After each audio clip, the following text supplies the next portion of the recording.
Hello, I'm Severn Suzuki, speaking for ECHO, the Environmental Children's Organization. We're a group of 12 and 13-year-olds trying to make a difference. Vanessa Suddy, Morgan Geisler, Michelle Quigg, and me. We've raised all the money to come here ourselves, to come 5,000 miles to tell you adults you must change your ways.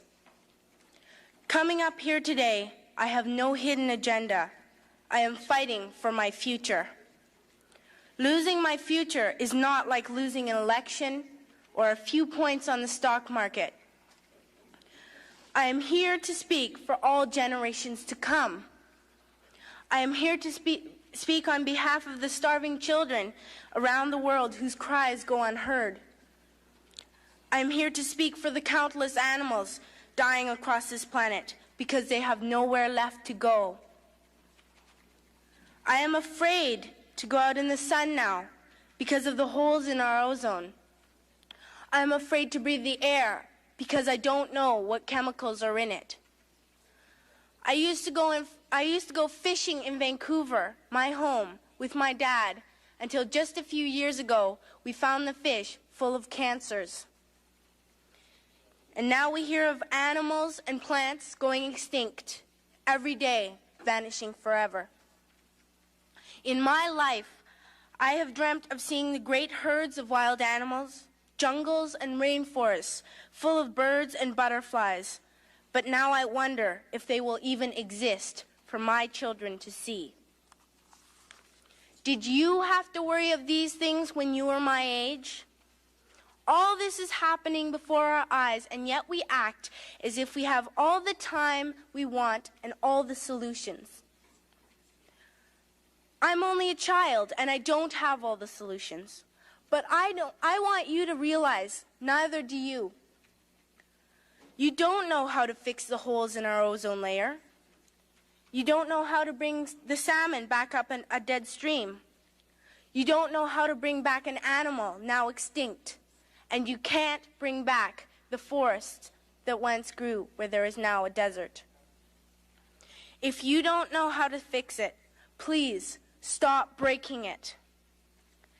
Here, you may be delegates of your government, business people, organizers, reporters, or politicians, but really, your mothers and fathers, sisters and brothers, aunts and uncles, and all of you are someone's child.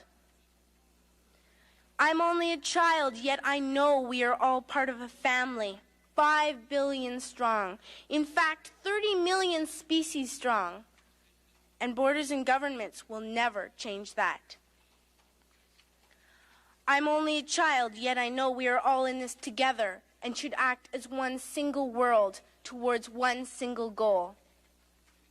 In my anger, I am not blind, and in my fear, I am not afraid of telling the world how I feel.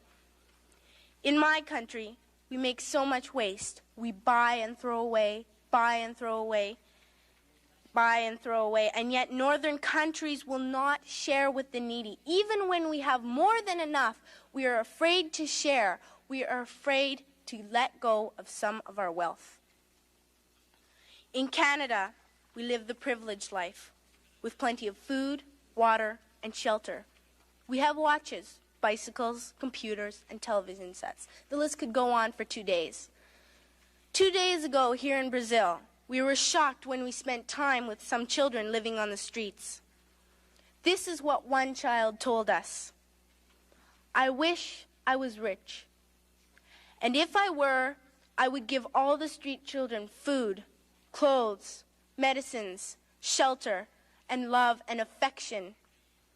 If a child on the streets who has nothing is willing to share, why are we who have everything still so greedy? I can't stop thinking that these are children my own age, that it makes a tremendous difference where you are born. That I could be one of those children living in the favelas of Rio. I could be a child starving in Somalia, or a victim of war in the Middle East, or a beggar in India. I am only a child, yet I know if all the money spent on war was spent on finding environmental answers, ending poverty, and finding treaties, what a wonderful place this earth would be. At school, even in kindergarten, you teach us how to behave in the world. You teach us not to fight with others, to work things out, to respect others, to clean up our mess, not to hurt other creatures, to share, not be greedy. Then why do you go out and do the things you tell us not to do? Do not forget why you are attending these conferences, who you're doing this for. We are your own children. You are deciding what kind of a world we are growing up in. Parents should be able to comfort their children by saying, everything's going to be all right. It's not the end of the world, and we're doing the best we can. But I don't think you can say that to us anymore. Are we even on your list of priorities? My dad always says, you are what you do, not what you say. Well, what you do makes me cry at night. You grown-ups say you love us, but I challenge you, please, make your actions reflect your words. Thank you.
Very good.